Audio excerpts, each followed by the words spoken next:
За аудитын байгууллагын бас том албан тушаалд очиж байгаа чи юуны өмнө баяр хүргэе.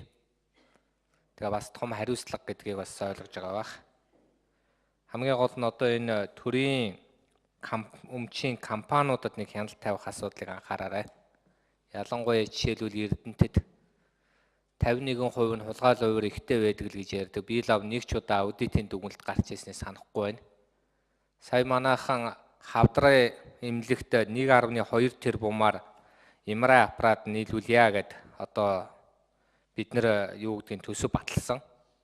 Гэтэл бол Метипас гэдэг тэр Эрдэнэтэд нэг эмнэлэг байдгийн сонин эмнэлэг. Сонин гэдэг нь юу вэ гэвэл төрийн өмчийн компани эмнэлгийг ямар советийн хурал гэдэг юм уу тэр хамтрагчтайгаа нийлэлгүйгээр менежмент өвчлгээд өгсөн.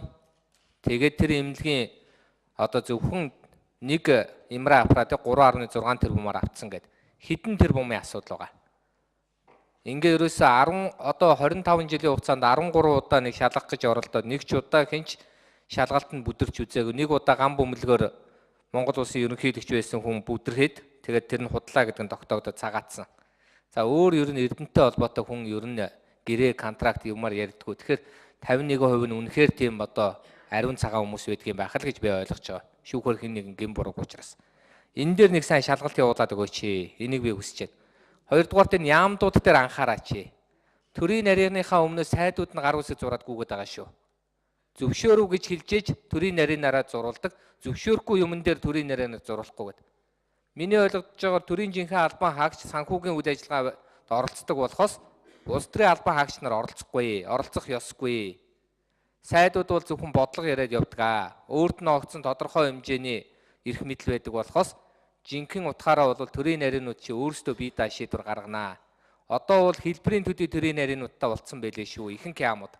Тэгэхээр эх жилийн аудитын дүгнэлтээр таны тэр дүгнэлтийг би харж анхаарах болно. Ягаад гэвэл та нар бас энэ ажлын үзүүлэлтийн дүгнэлтээ гаргах бахаа гэж би найдаж байна. За мөн одоо энэ аудиттай байна гэдэг чинь хулгайчгүй байна л гэж би ойлгоод байгаа шүү дээ. Хөндлөнгийн хяналттай байгаа юм чинь бид юунаас найхав дээ. Ямар юмнийх нь одоо юм аюултай болох вэ? Буруутай хүмүүс хариуцлага өрөө явна үзэж. Гэтэл одоо энэ ялангуяа энэ банкуд тэр дундаа өнөөдөр шинэ хөгжлийн банкн дээр хоёр янзын юм яригадаад байгаа шүү дээ. Сая Фортуна гэдэг хүн ярьж байхдаа бол хөгжлийн банк бол зүг зүгээр л юм байлээ. Манай ардын намынхан буруу гэдэг байгаа. 580 саяыг миний ойлгож байгаагаар бол 2008 оны өрөөл төлөх гэж байгаа гэл иймэрхүү юм яриад байгаа. Тэгээ 99 2 юм яваад байна. Тэгэхээр энийг бас нэг талд нь гаргаад өгөөч. Ард түмэнд үнэн л хэрэгтэй. Үнэн танаа байгуул гаргаж өгнө. Тэрнээс үнэн бол нэг аль нэгэн хүчтэй нам юм уу эсвэл хүчгүй нам гаргадаг юм бишээ. Тийм учраас энэ дээр нэг анхаарч бас яг аль нь үнэн юм бэ? Монголд мөнгө байна уу, байхгүй юу? Байгаа нь эсвэл болохгүй байгаа мó? Энэ ерөөсөө явж эсвэл энэ гадны банк оруулж ирмээр нэгэ сүүлийн үед бас их яриад байгаа. Энэ аудитын байгууллага энэ дээр их анхаарат. Тэгтээ дэргүй бид гадны банкуд дунд байгаа штэ. Худалдаа хөгжилчин гадны банк, хаан гадны банк миний мэдж байгаагаар гадны хөрөнгө оруулагчтай л банк бол мөн штэ. Тэгэхээр одоо яагаад ингэж огт байхгүй байж байгаа л одоо гинтхэн гадны банк цанк болоо явчихгээд аудитын байгууллага энэ дээр бас их болгоомжтой, сэрэмжтэй хандаасаа гэж би бол хүсэж байна. Тэгээд баг хүн халаарай. Өмнө нь бол тэр завхны үнийг 6 удаа халсан шүү. 6 удаа шүүхөр томилогчод 6 удаа ажилдаа орох тушаал гаргаад 6 удаа халж ирсэн.